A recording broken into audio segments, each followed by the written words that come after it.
Did your parents ever argue when you were growing up? With us, it was like, when weren't they arguing? Now, when I was 14 years old, I made up my mind that I was going to go to the top business school in the world, the Wharton Business School. And I realized that on a subconscious level, what I was hoping is that if I could become somebody special and graduate from the best business school in the whole world, that maybe my parents would stop arguing so much. That's crazy kid logic for you. I graduate from Wharton with a 4.0 GPA, and I go back home to get the attaboys. And what happens?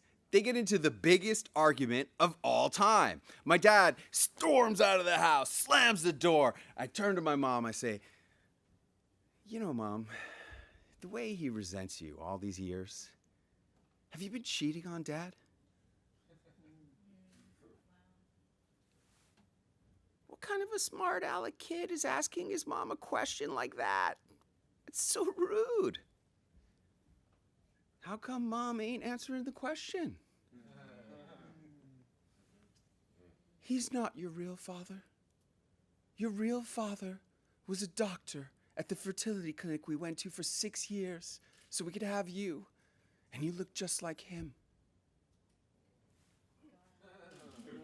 Say what?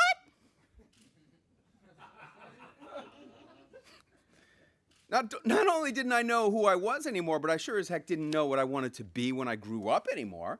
So naturally, I call up the investment bank on the 87th floor of number 1 World Trade Center. I say, "Sir, I really appreciate the offer that you've made me. It's very generous, but I've decided I no longer want to be an investment banker anymore." And what do? I move out to Hollywood. Start going on auditions, writing screenplays, chasing the Hollywood dream, which takes us all the way through the late 80s, all the way into the 90s, and to December 31st, 1999. Where were you? Were you at an ATM that night getting out some Y2K cash? Were you partying with family and friends? I was behind the wheel of Yellow Cab Company taxi number 6087 that night. And in the back seat were these 2 guys who were MBA interns at Goldman Sachs. I'm listening. "Hey, did you hear about Mr. Carrera? They made him the last partner right before the IPO, and he cashed out $1 gazillion. Hey, you guys talking about Chris Carrera? How do you know Mr. Carrera? Chris Carrera was a pledge in my fraternity when I was at Wharton.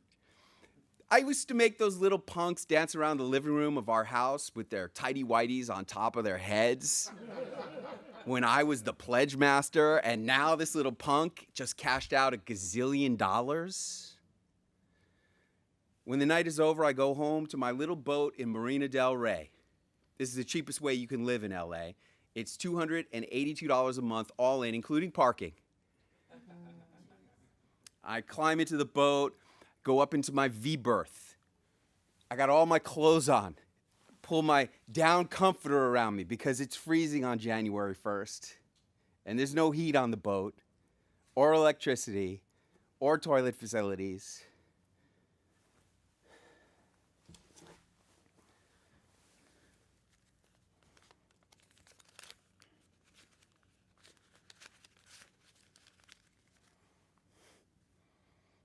$513?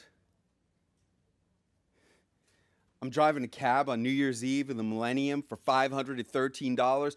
What about Chris Carrera? Where's Chris Carrera tonight? Partying at the Rainbow Room? I was supposed to be somebody special. How the heck am I ever going to get out of this ditch? People ask me, do you resent the 13 years you wasted chasing the Hollywood dream? I don't resent it because I learned something that they didn't teach me at the Wharton Business School, and that is the most important lesson in business for anybody who is an entrepreneur, certainly, but I really believe for anybody in business, especially if you're selling a product that is similar or equivalent to the product your competition is selling. And that is who you are. is more important than what you actually do or sell. Who you are. It's the only thing you got that nobody else has. And that's why, really, all I do today is I work on becoming a bigger who in the eyes of my customers and prospects. It's the most important thing in business. And if you want help doing it, I'm your guy. Yes, you are. Yeah, thank you.